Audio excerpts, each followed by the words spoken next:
એક દિવસે એક મહાન વ્યક્તિ તેની કાર લઈને તે એક દિવસે તે જતા હતા બહાર. એ દિવસે તેમણે જોયું કે એક રોંગ સાઈડવાળો વ્યક્તિ આવીને તેમને કટ માર્યો અને તેમને તેમની ગાડીને નિશાન પડ્યો, સામેવાળી વ્યક્તિની ગાડીને. હવે તે ગાડી તો આગળ જઈ.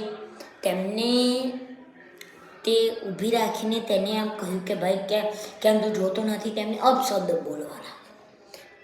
તે જાણતા હોવા છતાં પણ તે ડ્રાઈવરે એમ કહ્યું કે ભાઈ મારી ભૂલ થઈ ગઈ, હવેથી આવું નહીં થાય.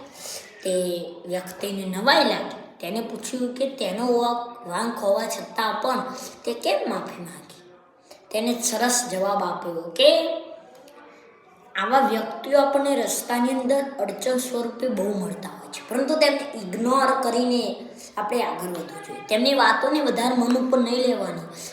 તે જે બોલે છે તે હંમેશા મન ઉપર લઈશું તો આપણે કદી આગળ વધી શકીશું નહીં. તેથી જ હું એવા લોકોને ડસ્ટબિન એટલે કચરો સમજી રહ્યો છું, અને તે મારા માટે ખાસ પડતું કંઈ મૂલ્ય ધરાવતા નથી.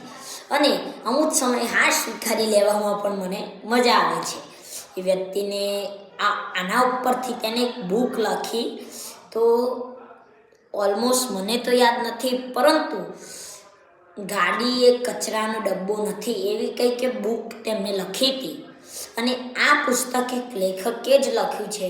અને આ વાર્તા આપણને એટલું જ શીખવે છે કે જીવનની અંદર અમુક વ્યક્તિઓની વાતોનું ખોટું લગાડવું એ જરૂરી નથી.